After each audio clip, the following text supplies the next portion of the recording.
Welcome to another episode of Talking Nerdy in the Bedroom with Corey, KJ, and Mike. And this week we are talking about Star Wars, and we're going to probably span the movies, the TV shows, but primarily we're going to be focusing on Obi-Wan, which just had its third episode yesterday, which makes us halfway through the season, I think. I think it's 6 episods.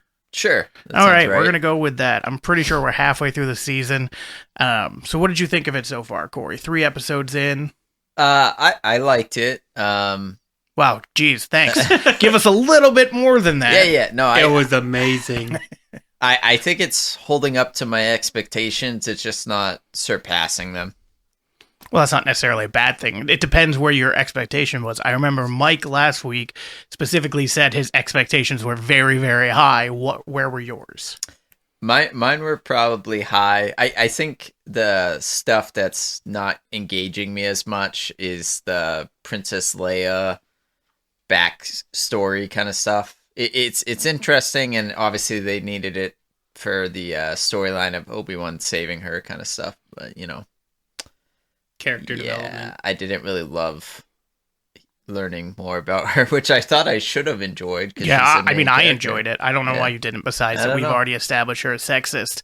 But besides for that, was there something about, is it you just don't like the kid, the performance, or you just literally don't care about the story? I think that was it. I think she didn't ring true for me as being Leia. Well, she's 6. Well, I understand, but she has to severely develop before she gives those Death Star plans to those droids. Yeah. I'm in the same mindset. She's exactly the same character. You're seeing her as a kid, as she a rebel. Is. Yeah, she's a rebel. She's going against everything. She's her own person. She doesn't need a man. All this stuff. She's just ready to go. She's also 6. I understand, but I'm just saying she doesn't need anybody's help. She's trying to do everything on her own, which is exactly what you see in episode 4. So for me, you're getting almost the exact same Leia that we were getting before, except more on screen. Right. I like the idea of them putting her story arc into this. You kind of obviously already know what Luke's story arc is going into, once you've already seen the movies and everything, but you don't really know anything about Leia other than that she's a princess of Alderaan. Right. Although I had a question for you guys, and maybe you guys can answer, because in episode 1, or I should say part 1 of Obi-Wan, not episode 1. They have to be very specific with Star Wars. Their timeline's all over the place. Are we talking about Jar Jar? No. Yeah, exactly. Obi-Wan is talking to Uncle, what's his name? Owen. Uncle Owen. And he says, well, we discussed that when he gets to an age, I need to train him. Is no one going to train Leia? He's watching over Luke. She's a girl. So but they have girl Jedis. I was very confused why he wants to train him, but had no You're right, to train because I thought it was weird, too, when, oh, God, I'm blanking on a name now. Well, so it's Organa. Bail Organa. Bail Organa. Yeah. So when he reaches out to Obi-Wan and he goes, "No, I have to watch the boy," I was thinking the same thing. So only the son matters? He is trying to prune her into a senator, though, and you see that was it episode 1 or part 1 of Kenobi? Yeah, he was so specific. Yeah, I'm telling you. So he's trying to teach her all the different ways of being a senator, and she's saying how she doesn't want to be a senator. Sure, but at least they didn't show it. It's not like he specifically said, hey, I don't want her to be a Jedi. I don't want her to be trained. And Obi-Wan was like, oh, okay, I'll just look after Luke then. You never got that, but you have him specifically, Obi-Wan talking to Owen saying, we've already agreed that I'm going to train him, and Owen being like, I don't want you to train him. You already screwed up once. We don't want you to screw up again.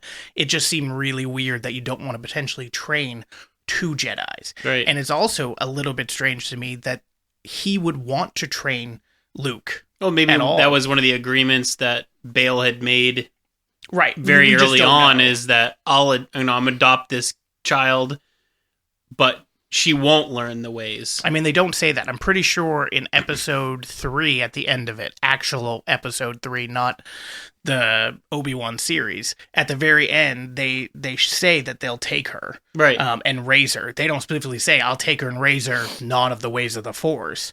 And then why would Obi-Wan want to train Luke in the Force when he's so hesitant about anything to do with the Force currently?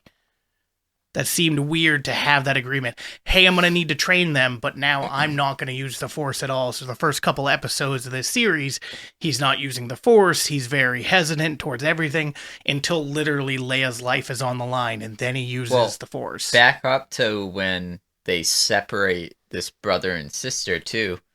That always threw me that, like, okay, because the dad's a bad guy and the mom's dead, let's just separate this son and daughter. I think the point was that they wanted to separate them so Anakin couldn't find both of them in the same spot. Right. But it's also like you're separating a brother and sister. I'll take the daughter because we always wanted a girl, and she'll live a life of luxury. Or I'll take the boy to his uncle, and he'll live in a farm and like get yelled at all the time. Like, I guess Luke gets the short end of the straw. You don't know that the moisture farm isn't like a kind of rich part of Tatooine. I mean, being a moisture farmer. Look at the droids they were having to buy in the beginning. Droids are expensive. Yeah, he's got his own speeder. That's fair. He does have his own speeder. That's like having your own blue car. Milk for days. They do for days. But even A Life of Leisure on Tatooine, or did I say that right? Yeah, did I butcher it? Tatooine. All right. So even The Life of Leisure there is nothing compared to The Life of Leisure with the Senator. As you saw, the big giant house, the maids. Eventually both planets become equally as hot. So in part 1 of Obi-Wan, I very much enjoyed his hesitation towards the Force. I enjoyed, it looked like he had a bit of PTSD of just everything that had happened to Obi-Wan. He was very hesitant about everything, even though 10 years had passed. And then in part 2, you see him slowly start to come around, but again is very hesitant to do anything unless Leia's life is on the line. And then in part 3, he does a little bit more, but it still comes across as this scared PTSD person that is questioning everything that he did because of what happened to Anakin. That's now Darth Vader. Well, he's looking like he's in rough shape. Yeah, very rough shape. I am getting a little sick of, or at least I hope it doesn't continue, that they have these Jedi Masters who become recluse and then cut themselves off from the Force, because they did it with Luke Skywalker. Same story, pretty much. Yeah. Kylo turned to the dark side, so he went in and ran off to some planet where Rey finds him. Yoda. Yeah. Yoda goes to a whole other planet, and don't even get me started on Yoda. Yoda's story always bothered me post Revenge of the Sith, because he fights Palpatine, isn't even really losing the fight, and then just gives up and walks away. well, I think it's because then all the little ones get murdered. Most of his friends That's all get before murdered. that. Sure, but I'm saying after you lose or didn't win the fight against Palpatine, everybody's dead. You lose Anakin, who you think is going to potentially be the turning point of the war, and the Empire gets stronger and stronger. So at that point, what do you have left? My point, though, is he sends Obi-Wan to fight Anakin, who's like his brother, right? Mm-hmm. Then he fights Palpatine. Pretty much it's an even match for the beginning of it. They both get knocked back in the scene. Yoda falls down and is basically just walks away. He runs, which it just doesn't make any sense to me. Well, how old is Yoda at this point? Oh, you think he got tired? No. I'm just well, yes, but not my sciatica. He's 800 years but old. not in the exhaustion sense, but just God, what is it? Why is it worth fighting? I just had a draw with the most evil person. Our one hope is now. I'll take the draw. I'll take the draw. Yeah. I'm just gonna go to another planet. Everybody, leave me alone. I'm gonna go eat frogs on Yeah. Dagobah. Yoda also has clearly one of the best connections to the Force too, so he can kind of sense when you see all the younglings get killed, or all the Jedi get killed all around. He collapses almost. Yeah, so I feel the more that happens, because Order 66 is going on continuously all through here. Like, they're finding all the Jedi and taking them out all at once. He's, like, being drained, and the dark side is taking over, and he has the biggest connection to that, I would say. So, I mean, if he was, empowered by the light is very, very dim for him at this time. I think also he thinks he's a bit of a fool for allowing Qui-Gon Jinn to have Obi-Wan, who then has Anakin as his Padawan, and then now you have to correct me if I'm wrong, but in where their headquarters is for the Jedi. Yeah, the Jedi Temple. That is actually above a place that used to be a dark hold or part of the Dark Force that they took over. On Coruscant? Yes. I'm not familiar with that. Okay, so Jedi temples generally are built over Force sensitive areas. Yeah. But, yeah, so apparently this was the dark side, because everybody was talking about why Yoda couldn't see that, or the true face of Palpatine, that he was a Sith. Well, because the dark side was clouded. Right, but it was clouded Everything. because of the area where the Jedi have their council, is that place was a place of darkness. It turned into a place for the good side of the Force, and then unbeknownst to them, it turned back to the darkness, which then helped cloud. That's why Yoda couldn't see what was happening with Anakin. That's why Yoda couldn't sense about Palpatine. I was surprised that you guys both are not aware of this. It's, Like it's very tin hat. Yeah, that's what everybody says about why Yoda. Can we get back to the real it. world of Star Wars here instead of these conspiracy theories? So, what did you Legends. think for Obi-Wan in Episode 3 of the? Because I was very disappointed with the reveal of finally using the lightsaber for about a half a second. I don't think it's the last time we'll get to see it. Sure, we got 3 more episodes. Yeah, so I don't know. To me, it makes sense. He doesn't really want to fight Anakin. Maybe one, because, Anakin looks more badass than ever, and Obi-Wan's off his game. And then, I really think the scene looks like the only reason he even ignites his lightsaber is because he actually is Because he can't scared. see? No, I think he's scared. Anakin is this dark figure. It's dark out. I feel like it's him clinging on to the light of the Force that he's got, like the little connection he has left. And I mean, obviously it does no good for him because he gets thrown around like a rag doll. But, Yes, he does. Yeah. Although he gets thrown around like a rag doll, but I mean, Darth Vader really isn't trying. I mean, you see him see him in Rogue One, and he's a badass. You see him in Fallen Order, and he literally crushes the whole building that he's in, chasing after, was it Cal? Yeah. Yeah. But in this, like, the one person that actually made you who you are, and the person you hate the most, you feel like he's not even trying. It's weird though, because when he's got him pinned down in the I don't know what her name was, but the girl that saves him, the one from Game of Thrones. Yep. So she lights that fire, makes it bigger to like separate them. And the entire time I was just thinking, well, why doesn't he just go around? I said that exact thing. That's the second doesn't time. make any sense. Earlier in the episode, There's where fire they're in by a straight line. where they're by that force field gate. Yeah. And then he shoots. Well, he tries to get it to shut it off, and then he shoots it to make it go off. You literally could have just walked around the gate. It's one of those. There's nothing on either side of the gate. Just like I was slowly expecting them walk to get around. back in like the little The hover vehicle. truck. Yeah. And they just don't. Nope, they don't do anything. So there was a couple moments of that where I'm just like, well, just go Maybe around. Jedi are just really dumb.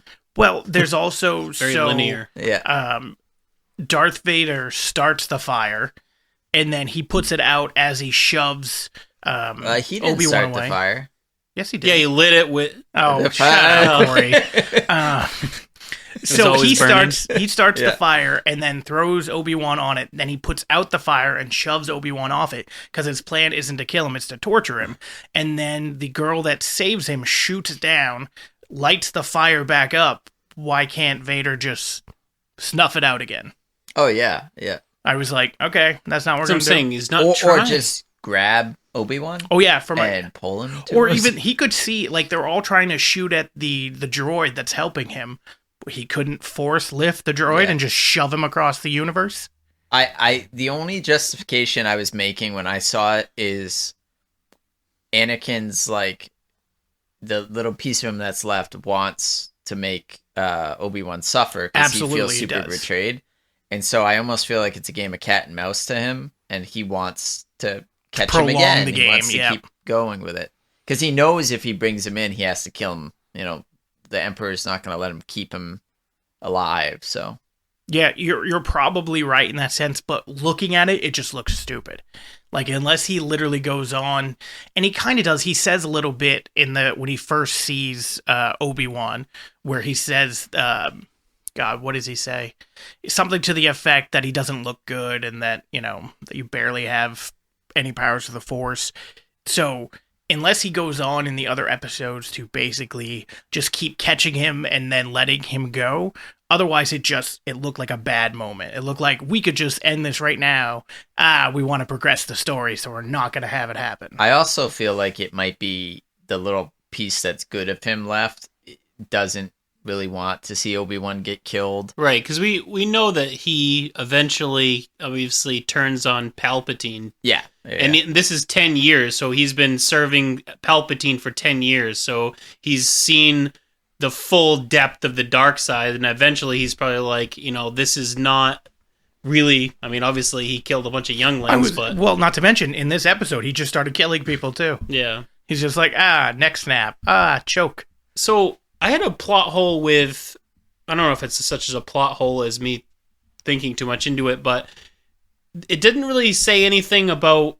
Or the third sister didn't get, I wouldn't say in trouble, but she just kills the Grand Inquisitor, and Vader didn't have any issue with that? I think it's because she basically brought him the fact of where Obi-Wan was. He appreciated that. Not to mention, if you're on the dark side, they should all be killing each other. That's how you move up. Is it known that she killed him? Because I never heard her say that. I always assumed that the story she sold to them was that Obi-Wan killed him and that she couldn't catch him. Yeah, I mean, I guess. Because it's a lightsaber wound. It's not like that's a red lightsaber wound. I mean, it's possible, but at least that's not what it appeared to be in the show.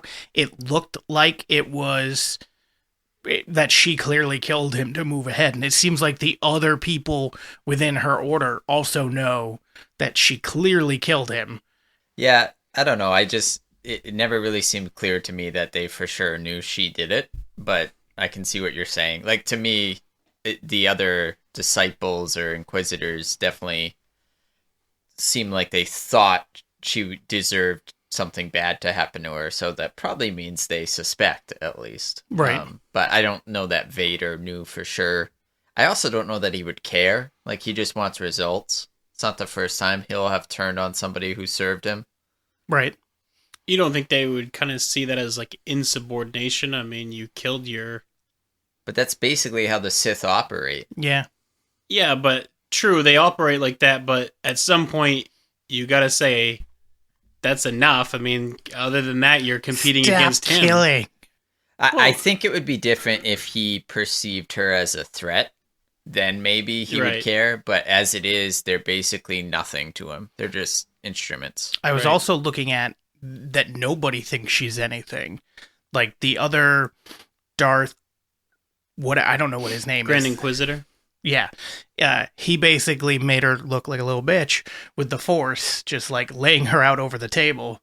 And it seemed like before that, the other one that she eventually killed kind of made her look like a bitch too. So she definitely seems to be the runt of the litter that's trying to get to the head of the table. Yeah. Yeah. So I'm assuming that at some point we're going to see her backstory a little bit more. I feel like she was one of the, not a youngling, but a higher trained Jedi that was most recently turned, because you kind of see them like kind of allude to that in like the first episode when he says he smells like the stink on her or something. I'm assuming that is like the stink of the Jedi. So in that first episode, when they start off with like the recap of what happened, and then they go to the Jedi Temple and those younglings are trying to get out, I have been wondering if those younglings are supposed to be characters we've already met. So I don't know what her deal is. She could have been one, but the Jedi that tries to talk to Obi-Wan and then gets Well, it's been hung 10 in the years, town. so she seems older than she would have been in, like, by the looks of it, at least 10, if not older. What do you mean in that scene? Yeah, because this is 10 years after that. So Well, did it say 10 years later after that Yeah. scene? 10 years? Oh, yeah. it did. Okay. So she would have had to have been an older, either like an acolyte of some kind, or she's definitely not a youngling. She's older than that. Yeah, that's true. But then I was wondering about the Jedi that we saw that gets hung in the town square. Oh, yep. Because he looked like he could have been one of those younglings. And Yeah. he obviously knew Obi-Wan. I don't know. I guess he could have He just been knew the some name. random I think they Padawan. all did. Yeah. But I don't Well, know. he was I just on the thought it was council. interesting. Right. I still want to see what Kumail Nanjiani's character is up to. Like, I feel like that's kind of He's hanging a con out there. man. I know, but there's got to be a reason he's in support of the Jedi. Well, it could just be that he's part of the rebels. Yeah, or he might have been a youngling who never completed his training, and so he has like an allegiance to the Jedi, but he doesn't have doesn't know how to use the Force. I love that his what his con was. I thought it was hilarious. That whole thing with using magnets and everything. Yeah, I thought it was very funny. Like he was still helping people because he was getting them on the ships, but he had to do this big grand play, so everybody fell into the fact that he was a Jedi. I loved him in Silicon Valley. I'm glad he's in this because I was excited to see him in Eternals, and that movie sucked so bad. Yeah. So I'm I glad his feel like career didn't die if the with it. whole galaxy is hunting Jedi, you probably don't want to con being a Jedi, though. Like, at some point, don't you think that's a bad idea? Yeah, but who's going to... Okay, so that planet that they're on, or wherever they are, doesn't have the ability to track anybody. They said that as soon as they got there at the beginning of episode 2, that there was no tracking there. Of ships. Correct. So, and But then it's anybody clearly- who helps... It's clearly occupied by it the has Empire. some Empire presence, yeah. And at a place where anybody will take credits for information, you're going to pretend to be a Jedi? Yeah, but part of that, at least to me, is the only time that you're going to say you're a Jedi is for someone who's looking for help that's going to pay you credits. You're not going around talking to the Empire. Well, But I could get your point that if I'm so poor and they're like, hey, if you pay me credits, a Jedi will help you. Well, maybe if I go tell this stormtrooper over here, Yeah. maybe they'll give me some credits. I also, I mean, I don't know that he would have known this, but you look at when he tried to pretend to be a Jedi to slow down the third sister, and she basically just walks right by him. Because I feel like she can probably just tell he's got no force she sensitivity. could instantly tell. Yeah, and she just walks by him. So, I don't know, maybe he knows that they can tell who has, the ability to use the force and who doesn't. Well, I'm sure. I mean, you can sense their connection to the Force, but you don't think they would just be annoyed by that? I was just about to say, Yeah, I think that's they'd be fair. annoyed by that too. I'm Even if there surprised was she not Like, a hey, kill you want to him. be a Jedi? Yeah. This is what we do to Jedi. Right. Yeah. Or you give, like, I'm a Jedi, but on the dark side, and you're giving us a bad name with all your fake nonsense. I still thought his character was hilarious in the whole scene of him trying to help the mom and the little girl and then trying to keep it up in front of Obi-Wan. I thought it was hysterical. And something that I feel like people would actually do in this reality. Yeah. For this is the... How many live-action Star Wars shows have there been right now? Well, 3. It's Mandalorian, Boba Boba Fett, This. and then this, and then we have a couple others that are announced. But yeah, Andor. so we're 3 Ahsoka. episodes into this one. I have Mandalorian above this, but this is way above Boba Fett. So agree far, with that. even 3 episodes in. Oh yeah. I just was trying to decide. It's too early for me to say whether Mandalorian is going to be better than this.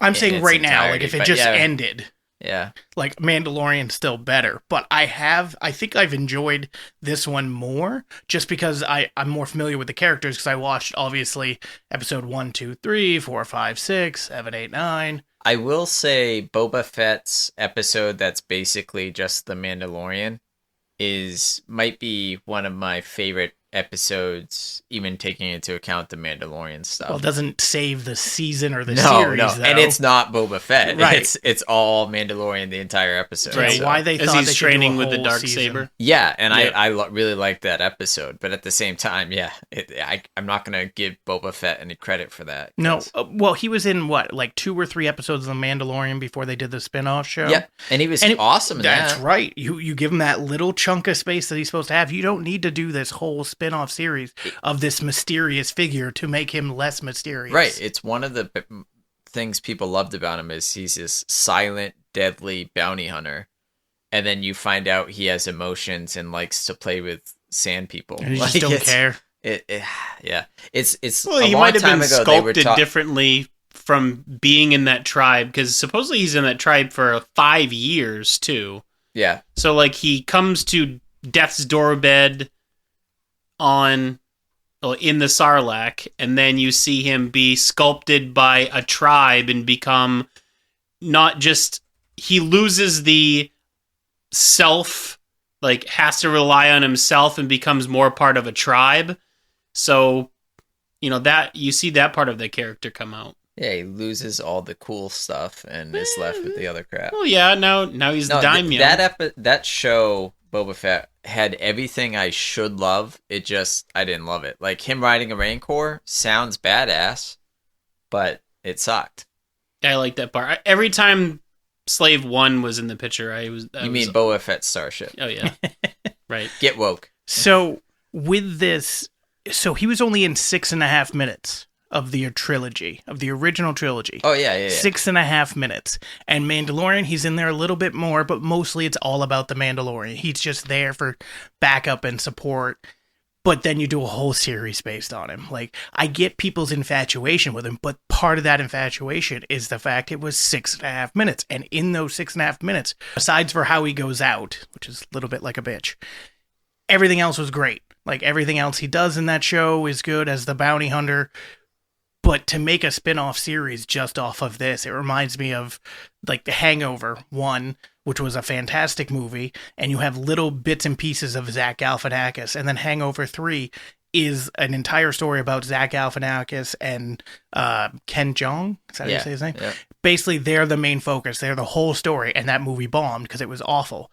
You got to have these bit pieces in your movies or TV shows where they help out the story, but if you focus completely on them, like you did with Boba Fett, it's boring. I think one of the other issues in Boba Fett was that it's like they tried a lot of things and they had a lot of hits and then they had a lot of really bad misses. Like, Crescent, is that his name? Crescent? The Wookiee? Yeah. Yeah, he was cool. So he is Legends brought into yeah. cameo. He was a gladiator or something, yeah. Chrysanthemum. Yeah. So he's really cool. The assassin that's basically helping Obi-Wan the whole time, she was cool. Then they have those stupid, like, Assassin hipster kids helping Obi. on the neon bikes. I hated them. They were stupid characters that added nothing to the story. And then they had a lot of Boba Fett doing really dumb stuff that wasn't badass or cool I think the problem that they had is the whole story is based on Tatooine. So you have this bounty hunter that just wants to be the crime lord of Tatooine for why? Yeah. It didn't really make any sense. Like, he felt entitled to it at first, but then, so his character, it seemed like, okay, I want to be the boss. I don't want to work for people anymore. I want to make decisions instead of just getting paid and doing whatever they say. I get that, but I mean, that's basically Scarface. yeah, sure. But I don't understand. It doesn't jive with how he was once he took the mantle. Like, he wasn't calling shots. He was letting other people call the shots. He wasn't being a badass. He was basically taking it on the chin and being like, oh, let's just have peace and, and it did not work for him. No, it wasn't a fun show. And he was never really the boss.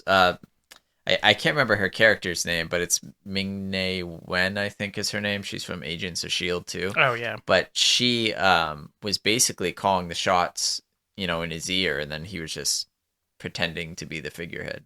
Yeah, I just didn't like it. It was Yeah. not fun to watch. Well- Mandalorian, part of that I'll give you was Baby Yoda, even though you shouldn't call him Baby Yoda. Part of that was him, but I just enjoyed the characters. I enjoyed the story more of Mandalorian. And so far, because I know most of the characters from all the movies within Obi-Wan, I'm enjoying that too. Like, it's giving me characters I care about with a backstory and giving me more information about their life between episode 3 and 4. episode 4. Right. I'm gonna laugh when the next episode has Jar Jar in it, though. It's not going to have Jar Jar. Why not? It won't. If anything, it'll be if they do another season, maybe he'll be in it just as like an homage, because a lot of people were talking about it. Well, he's a senator for Naboo. Yeah. So I still don't see it happening, at least in the first season. And then who even knows if we get a second season of Obi-Wan? We should, because it broke all their records for the most watched thing on Disney when the first 2 episodes came out. Like, above all the MCU Well, I stuff, think too. they knew it was always going to be a hit. It's just they had set it up to be a 1-season thing, is what I had heard. But I know Ewan McGregor really wants to come back and do another season, and if they have him on board, then why wouldn't you? Right. The real interesting thing to me is they brought back Hayden Christensen. James Earl James Earl Jones Jones does is the the voice, voice, though. So Hayden Christensen's just in the suit, pretty much. You see his back you also in one see episode. him at once when he's standing out in a field where Obi-Wan's just having PTSD. But I'm just interested to see if he gets a lot of actual screen time, Right. or if we're just gonna see the suit and be like, we know he's in there though. Yeah, I think it's probably going to be that. So I almost feel bad because this was for him. I thought this might be a revival for his career because he really hasn't done a ton. I don't think so. But I can't see that happening when he doesn't even deliver any dialogue. Yeah, at least currently he doesn't, and I can't see him delivering one unless they do a flashback or another thing where it's all in Obi-Wan's mind. I did read though, so he's obviously going to be in Ahsoka, and I think he said he's might be in another one too. I can't remember which one, but anyway, he also said he'd be super open to doing a Darth Vader standalone series, which there's a lot of content that could occur. So I think that'd be really interesting. Like the training of the Inquisitors. No, I don't think it's. Apparently, Siri doesn't like that.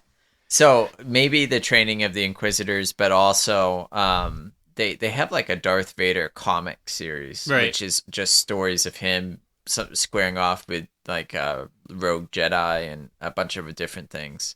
Some of it I think is him also going to force sensitive temples and whatnot and trying to discover their secrets. So there's a little piece of that in Star Wars Rebels where he's trying to take over that weapon basically that's in a Sith temple. I just don't want them to make him an anti-hero. They did that in episode 6. I don't think they can at this point. But then that's the whole point of a show. Like, I know we'll all watch it because we're fans, but part of it is you have this protagonist that you're following along with, that even if they're a bad guy, you're kind of rooting for. And are you really going to be rooting for Darth Vader? I mean, that's my other hard than Return of the Jedi, you don't really see anything that he does as good. Right. That's my point. So are you going to do a series where he's just being bad all the time? Is that really going to have people's interest? I mean, it depends on what view they take of it. If they take other people's perspectives of him doing different things, it might be kind of weird. Right. Well, so part of it, for this, we've got Obi-Wan's perspective, and then Darth Vader comes in, and he is the antagonist, which is great. But if you do a series that's just focused on him, I think we'd all like it to see kind of what he does and how he deals with all these things. But can you really carry a series where you're just the villain and there's no real hero? Well, I mean, it could be him being trained by Palpatine and how Palpatine uses the whole reason he has a suit is because the suit is sensitive to force lightning. He can be easily controlled by the Emperor. So you can kind of see that the Emperor knows that he's powerful, so he keeps him on a leash. So it might be, but that's turning him into an anti-hero. Then. Well, yeah, that's what I'm saying. He's going to be evil, but you know that there is that little bit of good to him. So that's a view that you don't really see very much of Vader.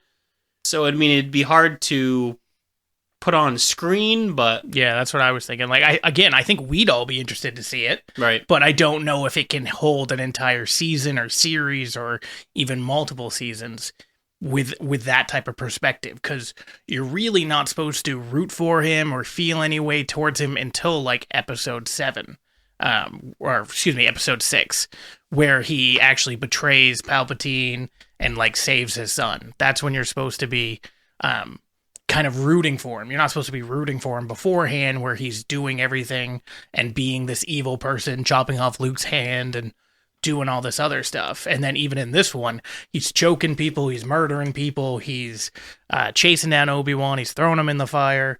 Like, he is one of the most perfect villains that I think that we've had in the last like 40 or 50 years. Right. For me, obviously, no, I don't think any of us were born when 4, 5, and 6 came out.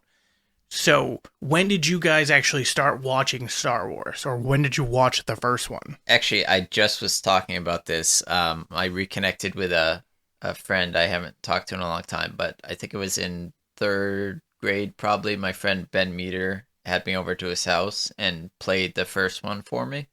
And then I was obsessed. So I got them on VHS. I used to have one of those like Magnavox TVs that had the VCR built in. And so I just watched them like every night prior before bed because I was obsessed with them. Yeah, I also had them on VHS. I don't know at what age, but I also Young. had them on VHS, and it was, yeah, I'm pretty sure I was in like 5th or 6th grade when I finally watched them. I had heard about them before, but it was also one of the things when you're growing up, when you hear about older movies and your parents or older people start saying, it's a great movie. It's similar to now where the younger generation, we could say, hey, this is a great movie. They like their own stuff. So I didn't think that I would enjoy it. Then I started watching it and I was like, oh, okay, this is actually kind of cool. Let's keep watching it. And the next one and the next one. And then the prequels happened, and I don't think many people were overly satisfied with I have a all of them. newfound respect for the prequels after the sequels. Oh, Like, yeah, just made them a whole new light. the prequels would have been fine if they used the same non-CGI like videoing that they do in like the newer shows. Like if they made Yoda a puppet, if they would have made a lot of the CGI, like... see, that's not why I hated the movies. Yeah, I was going to say, that's the not CGI. usually people's complain about it. I mean, I 'cause it was did pretty complain good. about that. Some Yeah, of that- the CGI did look bad, but that didn't affect the movie in the sense of the story. I thought the story was shit. Well, I don't think the story I don't was think the shit. story I shit thought the at story all. was shit. I think certain scenes were shit. Like, I know everybody hates Attack of the Clones, where it's, 90% in the I Senate. hate sand and the floating a peach to Padme, and 50 scenes of like Such bad acting. teenagers falling in love, which really not teenagers. He's a teenager. She's a full-grown adult. I mean, Pedophilia. I know she's, it's younger boy and older woman, so it's nice, but it's still definitely creepy. Creepy to others, not to him. He was loving life. He was obsessed with her when he was however old in episode 1. Yeah. That poor kid who played that role too, like, went down a crapshoot. Well, he got very popular after that. He did a bunch of movies after that movie. Like, that Now movie he blew was up. in That movie jail made a and stuff. lot of money. Yeah. The episode 1 did. And then episode 2 and 3, I think 2 made more, and I think even 3 made more than that. But it just, the critical reception of each movie just kept going down and down and down. Episode 1, I don't hate episode 1. Like, everybody else says it's like the worst, but other than Jar Jar, who's annoying, which if you got a problem with Jar Jar, then how do you justify Ewoks? Because they're basically both really dumb characters. They're just stupid natives that are part of the story for a little while. Jar Jar maybe a little more than the Ewoks, but and you just kind of have to get over it. But other than that, you had Qui-Gon Jinn. People loved Liam Neeson's Qui-Gon Jinn. You had Ewan McGregor being the Padawan. Yeah, Mace Windu. Mace Windu. I mean, not for a lot, but Yoda. Yeah, you have Yoda. I also liked the guy that was the And Darth slave Maul. owner. Oh, yeah, Darth Maul, too. Watto? Yes. Yeah. I thought he was fantastic in that. Yeah. Yeah. I thought the pod race was kind of cool. The kid, I mean, I don't love the kid as an actor, but at the same time, the pod race was neat. And I don't know, I felt like the story was pretty good. It made sense to me. The one part that kind of threw me off is that like they get her away from the palace and they're like, we gotta go back. You end up seeing all of the prequels in the theater? Yeah. The third one I actually walked out of. I would have walked out of the second one. If it was I me. walked out in the first 10 minutes, mainly because I wanted to go do something else that I had left to do. But regardless, I walked out in the first 10 minutes when I see Count Dooku get killed, because he was the main antagonist in the previous movie. And then you're 5 minutes in, you have no backstory for Anakin, like having slowly turned to the dark side, which is why the Clone Wars animated series was great, kind of connected the dots. But you have no backstory when I saw this movie. Anakin comes in, Palpatine says, kill him, and then dead, cuts off his head. And it happens in like the first 4 minutes of the movie. So let's just forget about Count Dooku being an important character. We're going to kill him off immediately. Anakin's bad now. Like, it's just, I don't know. It felt like it could have been a whole nother movie that set up that kind of. Yeah, but they weren't going to do an episode George- 2.5. Right, Well, to George they should have Lucas, thought of that. Yeah, exactly. Yeah. They had to put a lot of information In Well, here's the episode thought. 3. Cut out Yeah. some of the crap in episode 2 that everybody hated So much and add crap. in some more stuff. What about you, Mike? Did you see the prequels in theater? I think so. I remember seeing the first one in theater. I don't know if I saw the other two in there. I don't think I did. I think at the end of the day, though, the story for the prequels makes sense. And they all have redeemable scenes in them that make, like, even episode 2, which is probably your least favorite, KJ. Yep. You gotta admit, the battle on Geonosis was cool. Yep. Yoda fighting Dooku was cool. I did like that fight. Yeah. The before the battle part where they are fighting in the Colosseum, that was kind of cool. CGI wasn't that bad. And then on top of that, right after that, you got that cool scene where all the Jedi are in the Colosseum and, you know, get their butt kicked for a little while before the troopers show up. So what was it, not to digress from that, I just don't care. What was it that drew you to the first 3 movies? The original 4, original 5, and trilogy. 6? Yeah, the original trilogy. So, like, for me, it was just the fact that it was sci-fi done in a different way that I wasn't expecting. What about you, Mike? Was there something there that hooked you from episode 4, which was just literally called Star Wars to begin with? I mean, that was a really long time ago for me. You don't remember the first, like, hook thing that kind of, like, was like, ooh, this is what...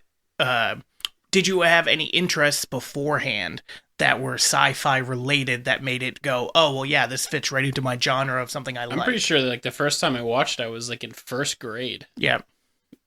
So, I mean, it just the sci-fi space kind of, I mean, I'm sure that was... But you even was understood it in first grade. Like, I don't think... So, Well, I remember watching it and liking it just because of, like, I don't want to say the shock value of it, but, like, not really for the story, but just seeing the fighters and the lightsabers and things like that. But, like, as I grew older, I got more of an appreciation for it.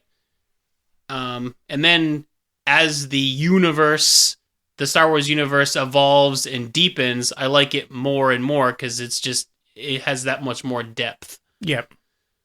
So, like, if you're never know anything about Star Wars and you just watch episode 4 as the first thing that you watch as, like, a standalone movie, it's a good story, but you don't know anything before or after. Well, technically, I don't think you need to. If you go in just watching episode 4 and don't know anything about Star Wars, and then never again watch anything about Star Wars, 4 stands on its own. It ends on a little bit of a cliffhanger, because obviously Darth Vader is still alive, but you don't need any other movie after that, technically. It's a standalone movie. It ends where it ends. It has a beginning, it has a middle, it has an end. It mostly leaves you satisfied. Well, that's what I'm saying. As a standalone movie, it's fine. And I feel like when you watch it as a younger kid, you just watch it as a standalone movie mostly because of the visuals. Other than you don't really watch it as a story. Like, when you're 6 years old, you're not like, oh, well, who's the emperor? They allude to him, Yeah, but they fair. don't say anything. And what is this empire? How did they get here? You just see things blow up, and it's kind of cool. Yeah, like Yeah. what? Well, I think the first scene of A New Hope is what really hooks you. You have that giant ship go overhead, and you're like, that "Oh, and you big see Darth spaceship!" Vader And then for the Darth first- Vader yeah, comes that's in a through really the good doorway, scene. chokes the guy up on the wall, Yeah. and then kills him. Well, he also walks in where it's all smoke and ominous. Yeah, When at first, oh, it's such a good His scene. suit is really imposing, and you're like, "Oh, that's a villain." Yeah, And you have very that- Like, you don't even ominous. have to wonder, is that the bad guy? No, that's the The bad voice guy. of James Earl Oh, Jones just really God. draws you in. So Yeah. good. I did feel bad because it was supposed to be voiced by the actual actor who was playing Darth Vader, and then they replaced it, and nobody told that guy. Apparently, like The nobody correct told him. choice, though. 100%. James Earl Jones has that voice. Where you're just Mufasa. like, oh my god, yeah. And then he reprised through Mufasa again for Yeah. the Lion King live action. I'm glad they brought him back for this. Yeah, I wasn't sure. Mike, and when they first did it, Mike's like James Earl Jones, and I was like, it sounds like him, but they have so many emulators now that kind of sound like him. I So wasn't it sure if sounds was like actually they him. did change his voice a little bit from the voice that they used on the most recent one. It must have, I don't know which one we see him, because you kind of hear that his voice sounds older. I just can't older remember. in this. No, there's another one that is fairly recent. That Rogue One? I was gonna say he's in Rogue One. Do you hear his voice in Rogue One? Yeah. Pretty sure. Okay, so yeah. then if you hear his voice, he sounds older. Okay. And in this one, I was expecting to hear that like older voice of James Earl Jones, because this is what 40 years Yeah. since the first one. Or 50? 50 years? Wasn't Yeah. it in the 70s? Yeah, I'm pretty yeah, sure Star 50 Wars. years. Yeah, 50 years. Oh, So God. I was expecting to hear that voice change, but it actually sounds like he sounded in the first three movies. Yeah, they might have de-aged the voice. I mean, it's Disney. Right. They have really good de-aging technology, so it easily could have been that. But I was super happy to hear it was actually him. It just gave that character that much more being ominous. Well, I'm really hoping, because they were bringing Darth Maul back, but then the actor that originally played Darth Maul had all that, I can't remember what happened, some scandal with his girlfriend or something. It's always Anyway, something. so he's canceled for the time being. But Sam Witwer, who I know you liked from do. Being Human and Yep. other things, but Dexter. he keeps Star Wars posting Force about Unleashed. Darth Maul. So I really think they might bring him back and have him play the character. And he did the voice, right? Yeah, he did the voice for Rebels and Clone Wars. Yep. And then he also, of course, was the base. Well, he did the voice, and he was like the facial basis for Force Unleashed Yeah. games. So, I mean, he's really big in Star. Like fans would love, I'm sure, if he played Darth Maul. Oh, I'd definitely be stoked if he played But I Darth just Maul. saw he sent. So do we another- think that he is going to come back for the live action version of the small clip that we see in, was it Rebels, in which he gets killed by Obi-Wan? I think that's further down the road still. So I think he could get brought back in Ahsoka. Okay.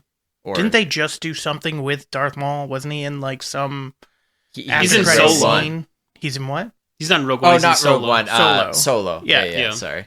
Yeah. Okay. He's the head of the Crimson Red Sun. Hand, Crimson Sun. There you go. Yeah. Red Hand. I don't know why I thought it was Red Hand. Yeah. But it would be interesting to see him again. There's no way they're going to bring him back for Obi-Wan at least season 1. No, but I think they could bring him back for sure. Because I mean, via Rebels, that's the end of him. Yeah, Solo. Obi-Wan kills him, and it's like a very short scene. You just see. It's very samurai-esque. Like they basically, you see Obi-Wan change stances 3 times, and Sam Witwer actually was talking about this, or not Sam Witwer, the guy who voiced Kanan, Freddie Prinze Jr. He was talking about how you see Obi-Wan change stances. So his first stance is him as a Padawan, and then he switches to his stance that Qui-Gon taught him, and then he switches to a new stance, which is like him showing that he's gone from like student to this is what I learned from my That master. he's evolved. Yeah. Yeah. And then it's one strike and it's over pretty much. And Do you he think cuts they him. do He that? cuts him the correct way. Yeah. Yeah. Horizontal. Or vertical, I mean. It's a really cool scene. Yeah. So do you think that they would include just because if they try to copy that and it's just one strike, wouldn't that be a little bit anticlimactic? Or do you think that'll just be technically like the final blow whenever they do battle? Well, you see it on Tatooine, so at some point he tracks him to Tatooine. Whether or not they do it like scene for scene, because I'm sure there's a lot of people that haven't seen Rebels. I haven't. That would watch a series, and Well, that's basically if you end up liking Ahsoka, you should go back and watch Rebels. right. Yeah, but that involves not live action. I prefer live Rebels action. is probably the best Star Wars story content that I've seen in a very long time. Yeah, you delve a lot deeper into like Yoda, even at the end. And the Force, Yeah. just in general. Yeah.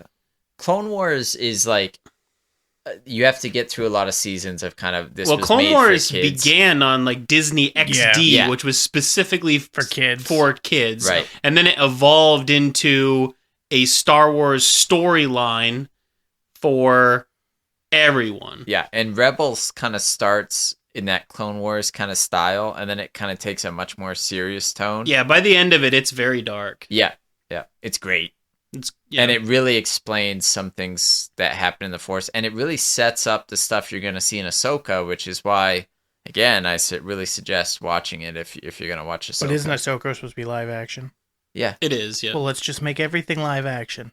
yeah. I don't know if they would bother to make Rebels over in live action. Oh, they won't now. Not Yeah, they're just because going it to just continue came the out. characters. But if Yeah. you want more knowledge and really to appreciate the characters that you're going to see in Ahsoka, I feel like you should watch Rebels. There's also a new non-live action one coming out to Disney. It says fall 2022 of like the early days. Tales of the Jedi. Yeah, that's what it is. Yeah. And you see Ahsoka. Qui-Gon's going to be in it. Yeah. Yep. Oh yeah, it's Liam Neeson. And Liam reprising Neeson, his voice.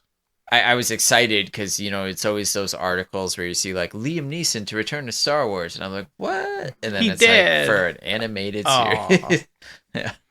Which is still good. I mean, it's cool that he'll come back and do that, but I would have loved to see him as, like, a Force ghost in Obi-Wan. We don't which know that. I'm not ruling out Right, that it's yeah. going to happen. Because Because he's you called already out had from his twice voice. already. I'm going to make a prediction right now, though. Last episode, he calls out to Qui-Gon, and Qui-Gon finally answers, and you actually see Liam Neeson. I agree. And that's going to be the end of the season. Yeah. I don't think so. Because Yoda's Because like... it's not the plan. Is to have it. The plan is supposed to be to end this after the first season. It sounds like they're going to do season 2 just because of the that would be a fanfare. great way to end the first season. My point is they already knew how it was going to end beforehand. Yeah. So I can't imagine it's going to end like that. You could end the series like that, or you can end a season like that. I don't think you could end the series. You end the like season that. like that, and then next season you have him learning the ways of the Force from Qui-Gon. I agree Right, so- with that.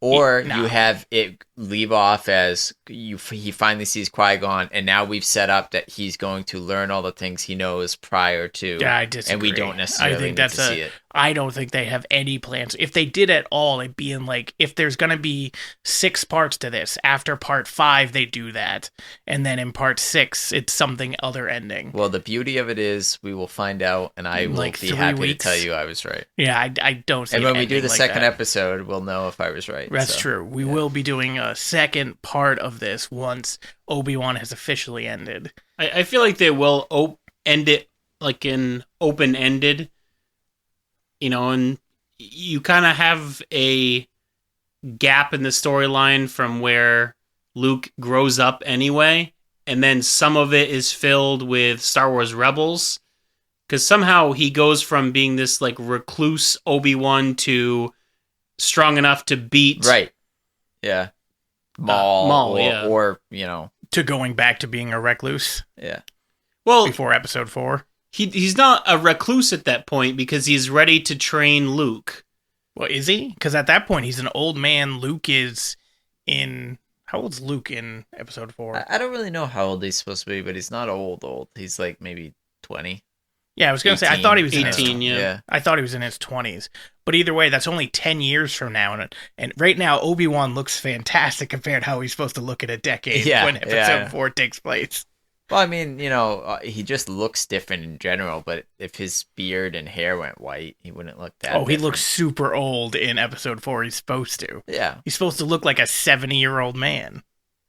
Well, Tatooine will do that to you. the sand gets everywhere. We don't know what happens in these next 10 years. Maybe he goes on a drug Right, binge. we already see him catch He on gets fire. shot. We did already see him catch on fire. What does that do to a guy? I am interested Well, by what did that. it do to 'cause, Darth Vader? Exactly, yeah. Like, a lot of times whenever they do an injury in these prequel kind of things, I always assume that there might have been some scene where you see something like that in the originals, but I don't remember ever He seeing. never takes off his robe. Yeah, well, that's what I was like. Thank God. But now I'm wondering, is there ever a scene where he's favoring that arm or something? Yeah, but it's also been 10 years since then. Yeah, 10 that's years true. after a burn, do you really still feel the burn? Well, if the skin, the if burn. it's third degree, well, I don't Yeah. know. They also 10 can years. go in a Bacta tank and probably be good to go afterwards. Right, that's what I'm saying. That's why Vader could have been healed and repaired very well, but the Emperor specifically makes a point not to, because his suffering makes him stronger, and being able to be controlled by the Emperor makes him not as much of a threat. Yeah. So, I mean, Vader could have been, you see him in a Bacta tank in, the episode 1? But I feel like it's just enough to heal, his external injuries. Which, I don't know why he's still in a Bacta tank to begin with. I think they have 10 it years looks like later, he he's gotta still needs keep- to be in a Bacta tank? Yeah, I mean, He's got asthma. Yeah. Well, in episode 6, he comes out of a giant tank thing too. Not that type of tank, but something else. Right, his chamber, he can't survive outside of his suit unless he's in the chamber, but he's not in a Bacta tank. Sure, I'm just saying there is something that he needs to survive. Right. So maybe they upgraded from this tank to just the chamber as the years go by. You know what else? This is unrelated, but so Leia goes missing, right? Mm-hmm. Bail Organa contacts Obi-Wan. Yep. Knowing that they were supposed to try to keep separate because of, them trying to keep the kids alive. Mm-hmm. And he's like, "You're the only one who can find my daughter." Rich senator doesn't have any other ideas, like maybe hiring bounty hunters to track down his daughter or anything like that. They just didn't want it to look as important, or for people to start looking into it if it was actually. Yeah, I think he taken. actually explains that. He literally says this in the first episode. Yeah. Well, yeah, but it's a weak explanation because you can't hire a bounty hunter who's discreet.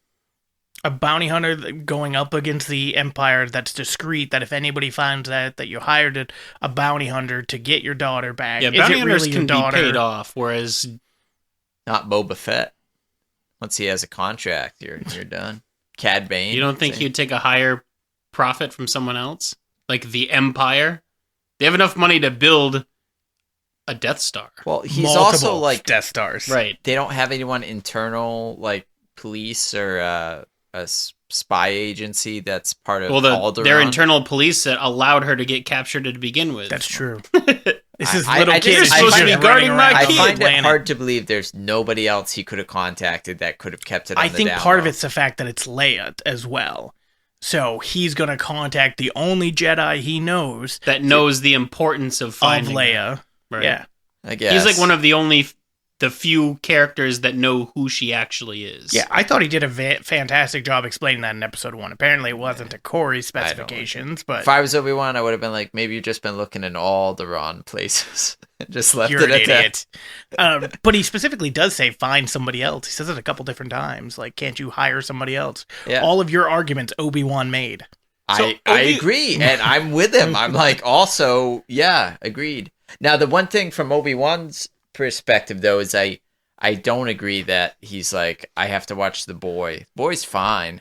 You can go save Well, the girl. he says that in there too. Like, it's not about the boy. You're just scared. Yada yada. Did you even watch the I series? did, but again, I can see both their points. I'm just saying they're both He wrong. literally calls him out for saying that thing, Yeah. saying it has nothing to do with the boy. I think Bale was wrong to go to Obi-Wan, and I think Obi-Wan was wrong to be like, no, at first, which obviously he was wrong because he changed right, his but I don't mind, think but- Bayo was wrong to go to Obi-Wan. Well, like, That's who I'd go to if, like, in that predicament, I'd be like, shit, there's only one person that knows the importance that I can trust, that isn't going to be swayed by the dark side, is a Jedi, so they have the training.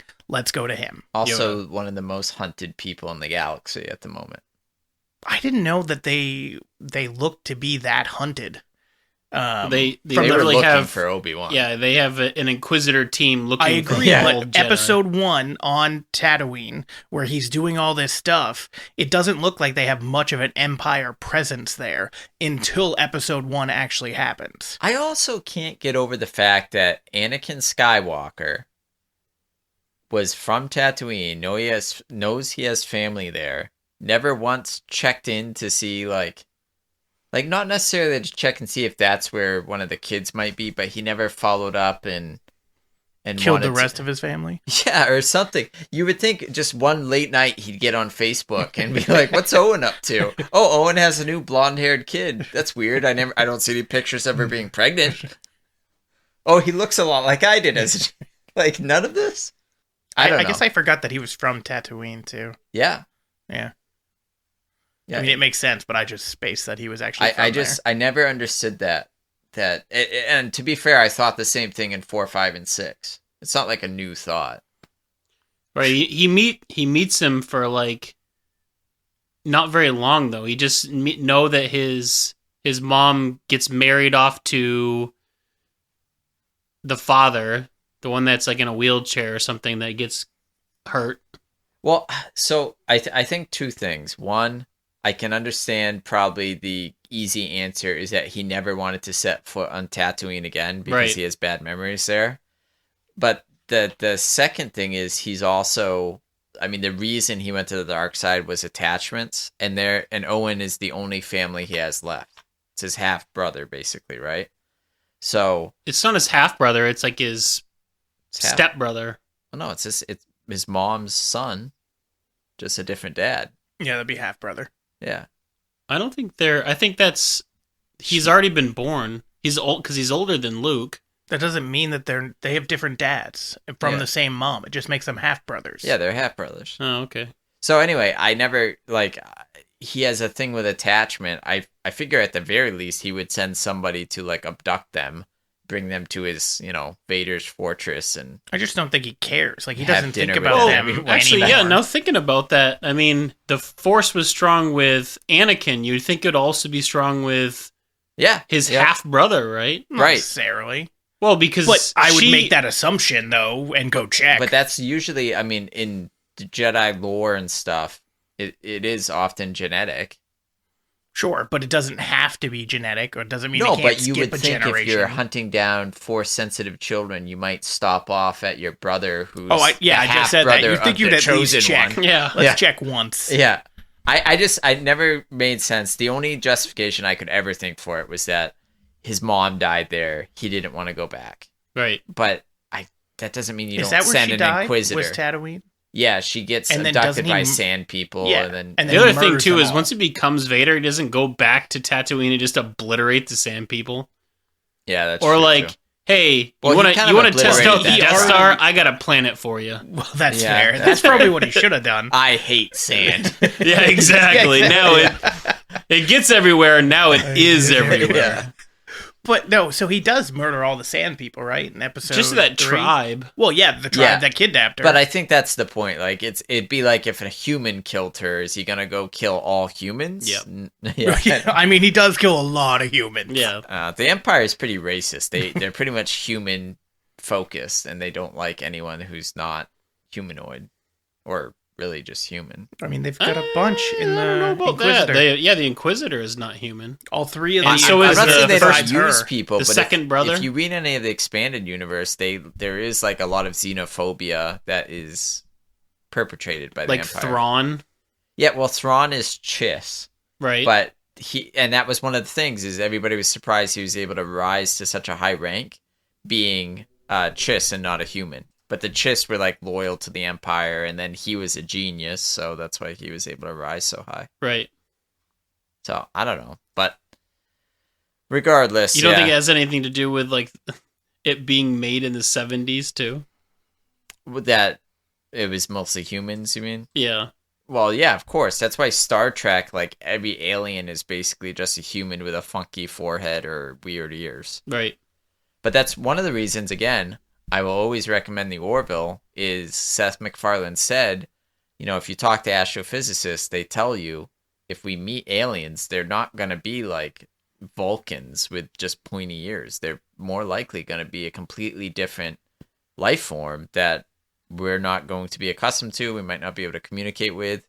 So in the Orville, you have like a gelatinous blob. That You really like bringing up this gelatinous blob. It's the second time in 2 weeks that you've brought it up. You've brought up the show. You brought up the blob. Because it's an interesting point to like all sci-fi is always just it's some alien that is basically a human. Yeah, but that's very easy to comprehend for us. That's why it's on TV. That's why they do it. That's why I appreciate a show that has a gelatinous blob. We get it. Goes in a different direction. So with the You're a gelatinous blob. Like that. Just my ass. So with the newer movies, 7, 8, 9. Yeah. Before they came out, I guess, what was your excitement level to know the Star Wars franchise was continuing?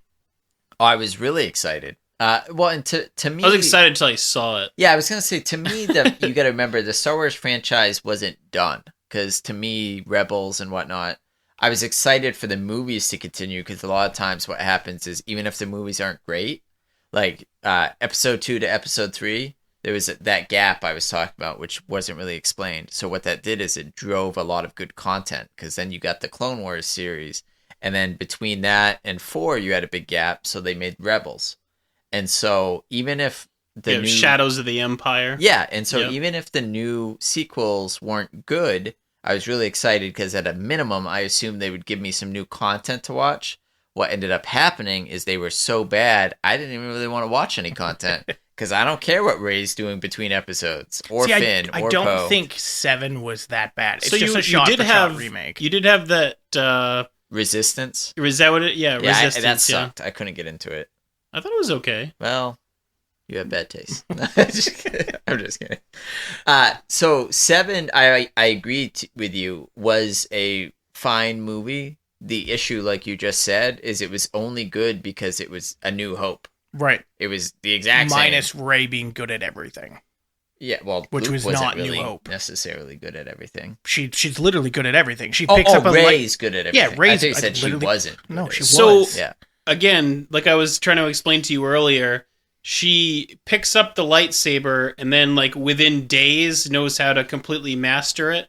And go against the guy that's the big bad. Really why I like that episode in Boba Fett where the Mandalorian is trying to use the Darksaber and it's so hard for him to use because he can't tap into the Force and use it like it should be used. Well, the Darksaber is different than a regular lightsaber anyway. Again, his point is that she shouldn't have just been able to pick it up and instantly battle the number one bad guy in the universe who had been trained 100%. For years. Well, lightsabers, you have to attune to the kyber crystal in the lightsaber in order to wield them properly. Yep. Sure, but the Darksaber, like, literally, they can't hold it up and, like, they flop all around when they're swinging and it's all over the place. But, like, if you picked up a regular lightsaber, you could at least swing it around. You just might not be good with it. So I don't have a problem with her being able to use the lightsaber. I have a problem with Kylo Ren, who was trained by Luke Skywalker, who's this really badass guy, supposedly, getting his ass kicked by Rey, who just picked up a lightsaber. Didn't necessarily get his ass kicked, but he should have been able to manhandle her. Who so came out the question of that battle is with a scar? Was he using his full force, or was he actually trying to turn her the entire time? Like, he wasn't trying to kill her. I don't think he was really even trying to turn her in that first episode, because he didn't really know she was powerful like that. Yeah, I think that too. That only became in, like, the next couple episodes where it looked like he wanted to turn her or turn her on, either one. Yeah, she was just too good at everything. I look back at episode 4 where Luke is not good at anything besides for driving around in his speeder. Well, think in Empire Strikes Back how hard it was for him just to pull that lightsaber out of a little bit of snow. Yep. And then think about her immediately being able to, like, mind trick people. Oh, I agree. That was the biggest issue with their character. Yeah. If they would have made it so That movie was almost a shot-for-shot remake of Episode 4. Everybody already agrees on that. But if they would have made it more of a struggle for her, it would have made her character more interesting. It would have gave her character more depth to go through all the training that hopefully she has to go through with either Leia or Han or Luke or whoever she ends up going to. Like, it should have been this bigger deal that she got to go see Luke at the end of Episode 7, so he could actually train her in the ways of the Force, not her basically figuring it out on her own and being able to beat down everybody or at least survive with her life. I think if they wanted to do that, they should have made it something where, like, she lost her memory and she had already been trained. Yeah, even that's a bad story. I'm but not I agree, saying it would have been better it would than at least this. explain it. Yeah. Or that she was like some Jedi in the old whatever and was freaking frozen. Came out of it with really bad hibernation sickness and couldn't remember anything. Just making her a relative of Palpatine shouldn't make her just instantly powerful. Instantly powerful, instantly know what she's doing. Because otherwise, why isn't Anakin instantly powerful? Right. Because he's he kind of is. He can pod race, but he still and has he can to see learn the future. Things. Yeah, so reflexes and stuff, I'll grant you. But in all the Star Wars like lore, people who are Force sensitive could be like really good pilots and stuff. I'm fine with that because it's kind of like your natural reflexes and whatnot might be heightened. But being able to do things like mind trick and stuff is more advanced Jedi technique that you have to get trained to do. And she just does it instantly without any explanation of how to do it. Right, yeah. Again, that's what I agree with, that she knows too much too quickly. Yeah. Yeah, way too quickly. Especially with seeing how much like Luke struggled too. And he still came from a pretty lineage of Anakin, who was supposed to be like the big dark ruler, and he still struggled to know the Force and dealing with everything that he had to deal with in Episode 4, and then even going to get trained by Yoda and trying to figure it all out, and then deal with whatever cave that he went into in Episode 5. The cave that Yoda sends him into. What? On Dagobah, you mean? Yeah. The Wampa. No, he's talking about cave. when he was training with Yoda. Yoda, and he ends up having to face his fear of Darth Vader. Yeah. And then seeing himself in the mask. Correct. Yeah. Like, those are all scenes that give you character growth for this character. And she didn't have really any of that. They she tried was to do something abandoned similar when she looks down that darkness and she sees a reflection of herself like 500 times. Yeah, it just wasn't good. No, it was dumb. Yeah. And then you had somehow them seeing each other with Kylo Ren's shirt off. So bad. Like, with his high-waisted pants. Yeah, Yeah, highway yeah. super, like, to the nipple. That's the style of the Empire. So everybody, I know you like Last Jedi. I did like Last Jedi. It's hard for me to say it's my least favorite because the third one was so bad. Third one is the worst. But they're both garbage. The first one is the only redeemable one. And again, it's only because it's not 4, original at all. It's just, I mean, I like A New Hope. So if I watch A New Hope, I'm going to like it. Yeah. Although I'd rather watch A New Hope. Well, yeah, me too. With better characters. But, all right, so back to what I was saying. Were you excited for the new ones, Mike, when they were announced? Not like Corey's super nerding over here, going like, oh, I don't care if the movies are bad because the in-between moments, I'm going to get other TV shows and more lore that I'm going to geek out on. But for you, were you excited when you heard, I was excited to see going? that the storyline was continuing. Like, looking back on it, I feel like I'm more critical of the movies now that I've seen all of them as a complete story than I did seeing them individually. Like, I remember seeing Episode 7 come out. I remember watching it. I remember thinking, oh, this is great. This is awesome. It's new Star Wars. And then the more the movies came out, once it was 8 and 9, I felt like it was hollow. Yeah, yeah. Well, part of that's the fact it's different directors. It felt like 3 different stories. And there was different directors on 3, 4, and 5 too. Yeah, but it was George 4, 5, and Lucas's. 6. It was George Lucas's story, like this overarching story that he had, where 7, 8, and 9 seemed like there was one story they were going to go with 7. Then they didn't keep going with it, and then they tried to shoehorn it back in 9. It's just so dumb that they have the Hand of Thrawn trilogy, which was a New York Times bestseller. Great story. You have Luke character development. You have Leia and Han development. you get Thrawn, who's like everybody's expanded universe favorite character, and now he's not even expanded universe because they were like, you know what, he's so good, let's just pull him into the new stuff too. And they took that and said, no, let's make this new story, and it sucked. See, I have no problem with them doing a new story if it doesn't suck, right? Sure, but I'm saying like, you didn't like him in Rebels? I loved him in Rebels. Well, that's the new story. No, the new story. No, I'm not complaining about Thrawn. 7, 8, I'm talking 9. about 7, 8, and 9. Oh, I got you. They should have done the Hand of Thrawn trilogy as 7, 8, and 9. Gotcha. Is what he's saying. Yeah, and like, or they could have just left it off after 6 and just kept doing these other stories in between. You didn't have to do another want them trilogy. to do a series of New Jedi Order. Rebels it's my still favorite gives book you, series, but it's not going to happen. Rebels still gives you the ability for time travel. Oh, so God. when Ahsoka, haven't we dealt with enough time travel? Star Wars Trek, doesn't. Yeah, that exactly. It's Star Trek. Star Wars doesn't do it very often. I understand, but they did bring it in with Ahsoka and Darth Vader, so they do have the ability to wipe that slate clean and try again. Okay, so the only way that it should be done is if we do wipe that slate clean somehow and just start fresh after Episode 6. But I don't like the.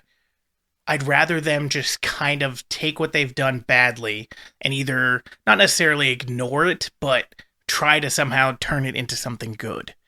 Rather than just... No, sometimes when you take a shit, you just need to flush it. That should be the motto of our lives. Just so we're clear, Mike, every time you take a shit, you should flush it, okay? It depends on where you take the shit. Not just sometimes. Yeah. What if you're shitting in the woods? How am I going to flush? Exactly. If I'm Amber Heard shitting in the bed. Exactly. You shit and walk away. That's right. I'm just out. Leave it for somebody else. It's my calling card. So, for 7, 8, and 9, so as bad as 8 was, like, you guys both hated 8, right? Yeah. Mike? Yeah, 8 was my least favorite. Were you still excited for 9? Only because I was convinced it couldn't be worse than 8. True. Yeah. and you were wrong. Was it J.J. Abrams who came back for 9? Yes. So I had high hopes because I liked what he did with Star Trek.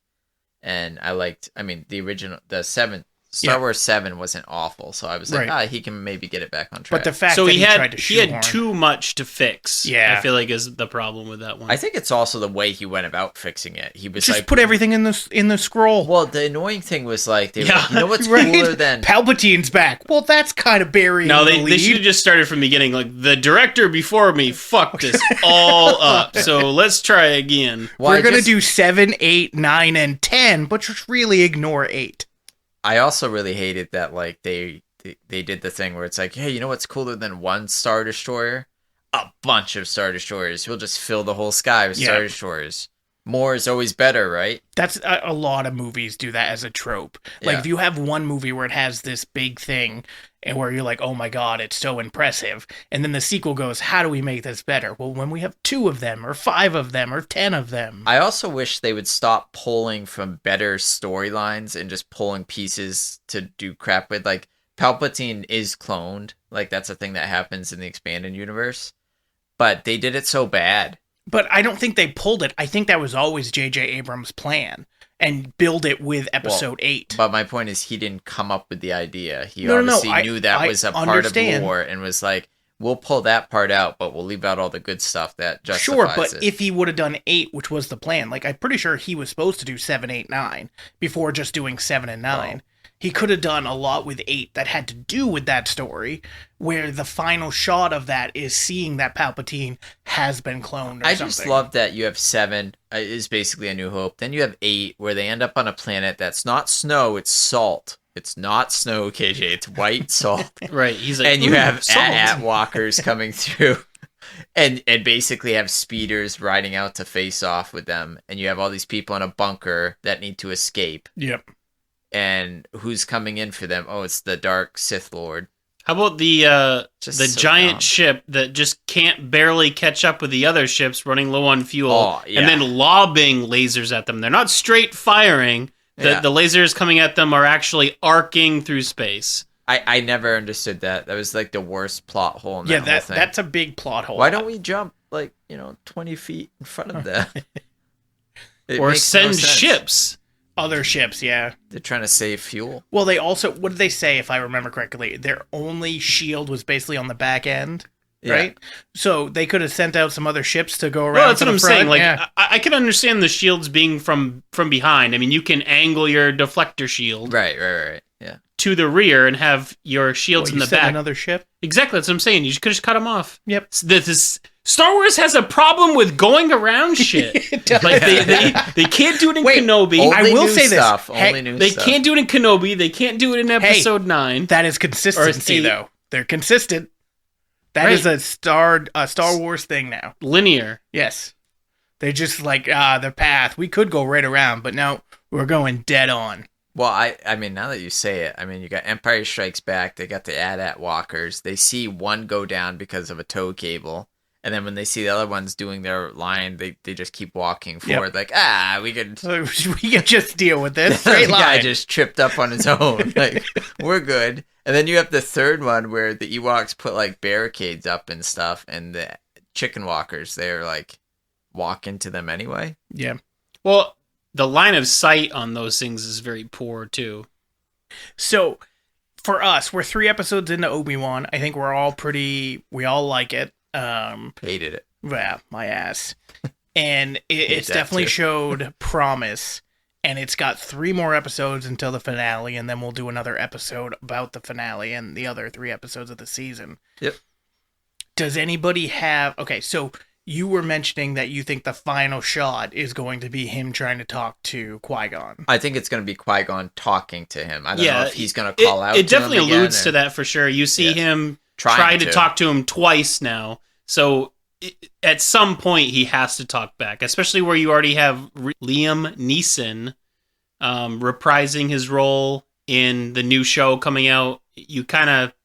It's foreshadowing it well. Well, there was also a bit of foreshadowing that I mentioned to you while we were watching the newest episode, is Obi-Wan randomly mentions his brother out of nowhere. Yes. Just like that he Yeah, has yeah. a brother. I felt like that was a plot point that's going to come into play sometime. So if I had to make a guess specifically, I think the dialogue Qui-Gon's going to say is, you're ready for, or my Padawan, you're ready for your next trials, or something like that. Because if you remember when he wants to train Anakin, the council's like, you already have a Padawan. I am He's ready. He's ready for the That trials. that was very close to him. That was very good. So I Nailed really think his line's going to be something along the line is, you're now ready for your next trials in your journey, or whatever it might be. Right.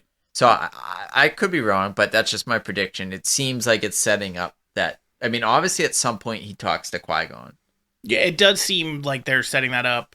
I still can't see it being the ending shot with their whole plan for this only to be 1 season. I can't see that being the ending shot of the series. See, I could see that 100% because He has to learn how to become a Force ghost too. Obi-Wan. Yeah. I don't feel like Qui-Gon learned how to become a Force ghost. I just feel like he was in tune with the Force, so he became a Force ghost. I don't feel like he did some Force in one of the maneuver. episodes, he was talking about like learning that from his master. In like one of the first 3 movies, Yoda was talking about it. I don't remember that. Learning how to become a Force. I thought he was needed to learn how to commune with his master, is what Yoda says. Yeah, I think that's Right, what. same thing. Well, communing and becoming a Force ghost are different. Yeah, you don't have to. How do you commune with them without? You don't have to become a Force ghost to commune with them. Well, no, but you need to figure out how to commune back. Sure, But like, you got to think about that because Luke did not do anything, and yet he saw the Force ghost at the end of Return of the Jedi. Well, you don't didn't know learn that he some didn't technique. learn that though. We never see him learn that technique or anything. How would he? but we never see him not learn it. Right. You see him as So- a Force ghost in Episode 9 Badly. and Leia. I honestly can't remember most of episode Right 9 when 'cause it was so bad that she they walked buries the lightsabers in the sand on Tatooine, you see him as a Force ghost. Yeah, you get almost the same shot as you do in Episode 6, where it Right. shows the other people from the Force. Doesn't it show Kylo too? I don't remember if it shows Kylo or not. I just remember seeing Luke and Leia. That was a When dumb she's like- scene at the end too. when he's like- Kylo or she absorbs Kylo's injuries or whatever, and then Kylo immediately does the same thing. Yeah. It's like, no, I'll save you. No, I'll save you. Yeah. No, you hang up. Like, that's all I can think of. Yeah. Yeah, it just it was bad. It was bad. As far as Kenobi goes, I would say the show is very well. I'm very sad that they just went away with the Grand Inquisitor right off the bat.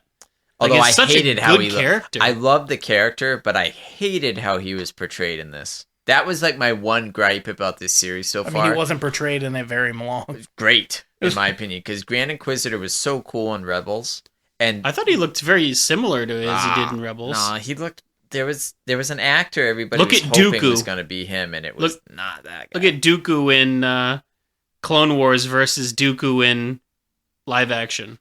I mean, pretty similar. Not even close. Dude, they literally With a long based his, face. They based his character in Clone Wars off of the live action character. Yeah, but it's supposed to look like somebody him. had their eye closed when they made that. Wait. They had their eye closed? Just one eye, yeah. They could see him, but not very well. No, I think it's just the art style was a little funky. But Not even close. I mean, it's not like Anakin and Obi-Wan look exactly like their characters. Very similar. Yeah. All right, nerds. For Obi-Wan with the live action, we're happy with it. We're excited for more. Yes. Yep. Okay. It airs on Wednesdays. Yeah, for the apparently. record. Which is annoying. So watch it Thursday afternoon. Exactly, Yeah. right before the podcast. And next week, we'll be talking about Stranger Things' new season, their previous seasons. I know we only got half of the season so far. The next part of it releases in July, but we'll talk about that as I know we've all finished it. So we'll talk about that next week. So be sure to check out our previous episodes. Make sure you follow us on social media. And that'll do it for Talking Nerdy in the Bedroom.